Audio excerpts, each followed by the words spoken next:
சிந்து review அடுத்த வர எபிசோடில் பார்த்திங்க அப்படின்னா ஸ்னேகா வந்து சிவா மேலே கேஸ் வந்து ஃபைல் பண்ணியிருப்பாங்க. அந்த கேஸ் வந்து கோர்ட்டுக்கு வந்துடும்.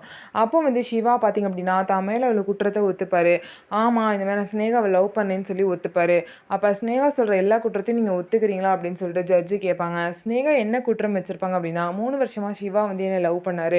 லவ் பண்ணிவிட்டு அதுக்கப்புறம் சிந்துவை வந்து கடத்திட்டு போய் கல்யாணம் பண்ணிட்டாரு. இதனால் என் வாழ்க்கையும் வீணாச்சு, சிந்துவோட வாழ்க்கையும் வீணாச்சு. அதனால நீங்கள் சிந்துக்கும் சிவாவுக்கும் வந்து பார்த்திங்க அப்படின்னா அவங்களுக்கு நடந்த கல்யாணத்தை ரத்து செஞ்சுட்டிங்கன்னா என் வாழ்க்கை கொஞ்சம் நல்லாயிருக்கும், இந்த மாதிரி தீர்ப்பை கொடுங்கன்னு சொல்லிட்டு ஜட்ஜு கிட்டே கேட்குறாங்க. ஜட்ஜும் பார்த்திங்க அப்படின்னா இந்த கேஸை வந்து கொஞ்சம் ஒத்தி வைக்கிறேன், தீர்ப்பை வந்து இன்னொரு நாள் சொல்கிறோம் அப்படின்னு சொல்லிட்டு கேஸை வந்து ஒத்தி வச்சுருக்காங்க.